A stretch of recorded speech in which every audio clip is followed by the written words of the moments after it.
Have you ever wondered how the ideology of Zionism influenced the creation and development of the State of Israel?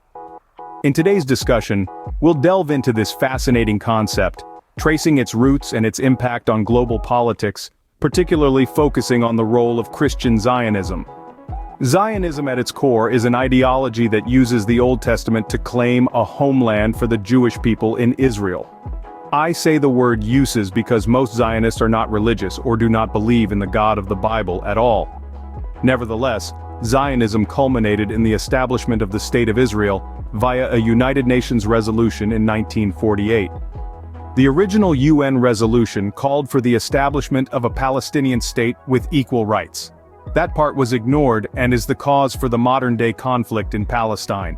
Zionism is said to promote and protect the idea of Israel as a safe home for Jewish people. The fact is that Zionism was always more than the establishment of Israel. Zionism calls for the establishment of a world government led by a Jewish Messiah with its capital in Jerusalem. So, at its core, Zionism has as its goal the domination of the entire world. Religious Zionists have been awaiting a Messiah since the beginning of time. Since this Messiah has yet to appear, the idea of Messiah has gone through various changes, resulting in the popular idea that the Jewish people as a whole are their own Messiah. So the Jewish people are to bring this Zionist kingdom into reality by every means necessary. Let us pause for a second to remember this key point. Israel was established on top of an existing country, Palestine. Palestine was inhabited for millennia, but in 1948 the United Nations gave much of its territory to a new entity, Israel. In 1948 the population of Palestine was mostly Muslim and Christian. They owned 98% of the land and everything in it. In 1948, when Israel was created, the world was privy to a secret. Israel was not going to be satisfied with the land divided by the United Nations. Israel was much more. Israel was to be Greater Israel, a superpower encompassing a landmass from the Nile in Egypt to the Euphrates River in Iraq, and from Syria to the southernmost tip of Yemen. The modern narrative of political Zionism begins in the 1800s. At that time, the Zionist international movement was launched and the world would never be the same. In 1897, under the leadership of Theodor Herzl, the first Zionist Congress was held in Basel, Switzerland. This gave birth to the World Zionist Organization. The task at hand, where to locate the nation. For this proposition, several locations were considered: Argentina, Uganda, Cyprus, and even Texas. That, however, was all smoke and mirrors. The real goal was always Palestine. Nevertheless, to this day, Argentina remains a bastion of Zionist support. This is clear in the election of its new president, Javier Milei, who, in its first official act, moved the Argentine embassy from Tel Aviv to Jerusalem and declared himself to be a Jewish convert. How does one become a Jewish convert? Adopt Judaism, renounce Jesus as the Son of God, and get unbaptized or get rebaptized by denouncing Jesus as the Christ. Another country somewhat considered as a temporary homeland was the mineral-rich African country of Uganda. Uganda was proposed at the behest of the British government as a temporary refuge for Jews in Russia. The British Crown even commissioned an official body which produced a proposal to allocate a Jewish territory in East Africa. Africa was quickly discounted as it was a difficult base from which to control the oil-rich Middle East, and its population was largely black and not so suitable for new European transplants. Another country the Zionists considered was the island of Cyprus. To Zionist minds, if Cyprus could be colonized by Jewish people, it could constitute a firm base, a vantage point which could in the future achieve their ultimate goal, that is, colonization of Palestine.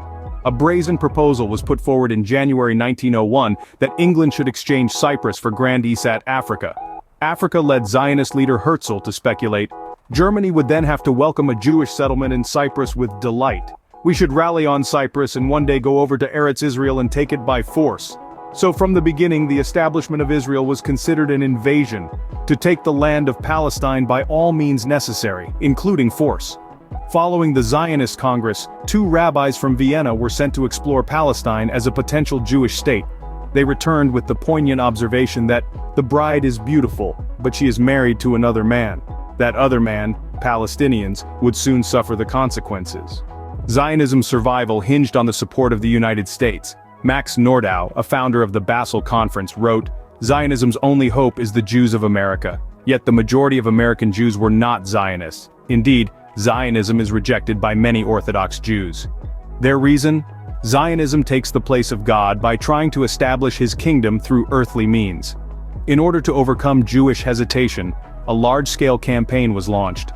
The financial and political backing of American Jewry was a vital element in the establishment of the State of Israel in 1948. Around this time, U.S. presidents began promoting Zionism and appointed ambassadors to Turkey who would advocate for political Zionism. Palestine was always a key geographical target of the United States. By 1948, the Zionist organizations that began with a mere 10,000 members had grown to 1 million strong. Zionists' wealth and power was also used to target the American Protestant Church.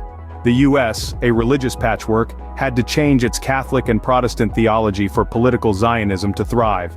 The pulpits of America had to support political Zionism. To accomplish this, the fundamental theologies of the New Testament had to be reinterpreted. New doctrines would be introduced. The gospel would now be divided, one gospel for the Gentiles and another for the Jews. How did this heretical view become the prominent position of so many Christians in the West? We will explore this in upcoming videos. This journey has shown us how Zionism, a movement that began in the 1800s, influenced the creation and development of the State of Israel. We've also seen how Christian Zionism played a critical role in this process, shaping theological and political landscapes to support the cause. It's a tale that reminds us of the intricate layers of history and the profound impact of ideologies on our world. Next, I will be covering how Zionism usurped traditional Christianity and American foreign policy.